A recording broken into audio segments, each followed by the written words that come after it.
WhatsApp पर लोग video एक दूसरे को भेजते रहते हैं। वीडियो आया और वीडियो में मैंने ये देखा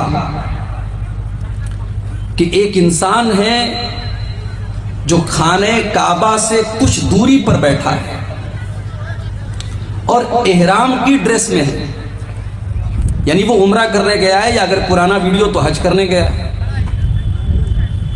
खाने काबा बिल्कुल उसके सामने है, चंद मीटर की दूरी पर है। हरम का मंजर है, जिस्म के ऊपर एहराम की चादर है, और वो इंसान अपने मोबाइल पर बैठ करके गेम खेल रहा है।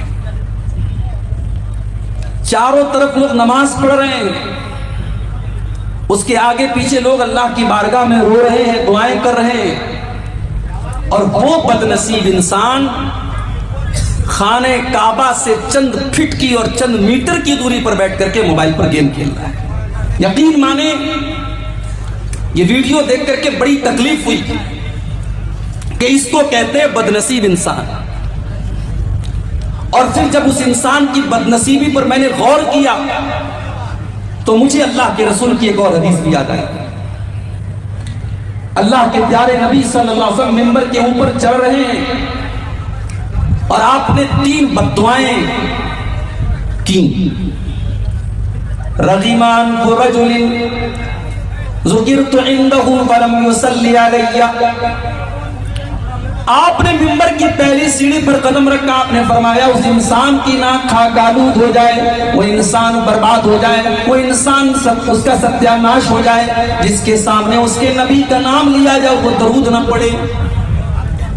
दूसरी सीढ़ी पर आपने कदम रखा, फरमाया वरक़ीमा अनफु रजुलिन अदरक रमज़ाना सुम्मन सलक क़ब्ल अन युग़फ़र लहू। उस इंसान का भी सत्यानाश हो जाए, वो इंसान भी बर्बाद हो जाए जिसको रमजान का महीना मिल जाए, जो रमजान का महीना पाले और रमजान खत्म हो जाए, उसकी मग़फ़िरत न हो पाए, उसकी बख्शिश न हो पाए।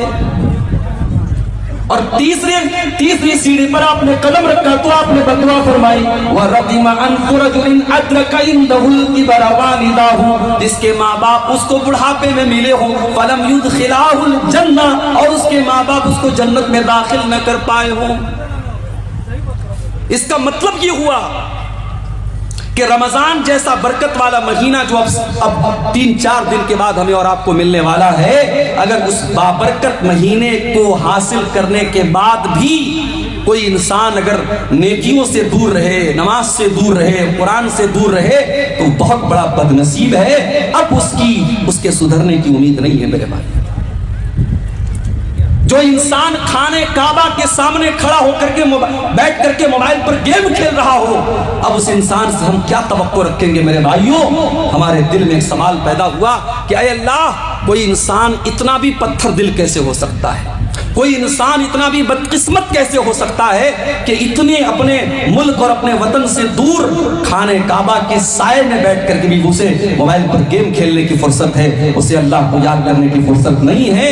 जब इस सवाल का जवाब हम कुरान करीम में तलाश करते हैं, कुरान करीम के 17वें पारे की पहली आयत में अल्लाह ताला इस सवाल का जवाब देता है। इक़्तरब लिन्नासि हिसाबुहुम वहुम फी ग़फ़लतिन मुअरिदून।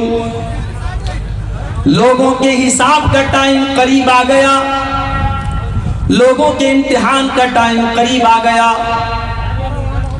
अब यहां हिसाब से क्या मुराद है? बाज़ उलमा ने कहा इससे मौत भी मुराद हो सकती है, बाज़ उलमा ने कहा इससे क़यामत भी मुराद हो सकती है।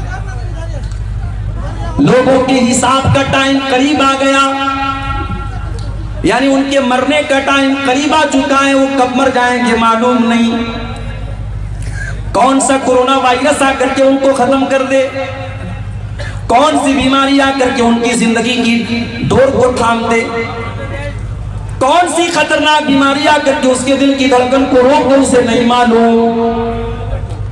बनारस के मेरे एक दोस्त का आज मैसेज आया दोपहर में, उनका जवान भाई 30 से 35 साल की उम्र का उनका जवान भाई, अचानक उसकी आंखों की रोशनी चली गई।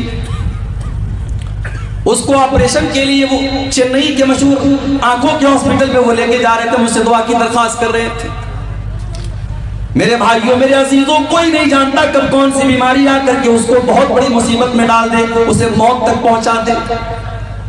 कौन सा एक्सीडेंट, कौन सा हादसा, कौन सी बीमारी आपकी जिंदगी को खत्म कर दे, आप नहीं जानते हैं। अल्लाह फरमा रहा है, इक़्तरब लिन्नासी हिसाबुहुम, ओ लोगों, तुम्हारे हिसाब का टाइम बिल्कुल करीब है, तुम्हारी मौत का टाइम बिल्कुल करीब है। और कयामत अगर इससे मुराद ले लें तो कयामत भी बहुत करीब है और कयामत की बहुत सारी निशानियां धीरे धीरे जाहिर हो रही हैं। अल्लाह फरमा रहा है, लोगों के हिसाब का टाइम करीब है, वो हुम फी गफलतिन मोरिदून, लेकिन लोग गफलत में पड़े हुए हैं।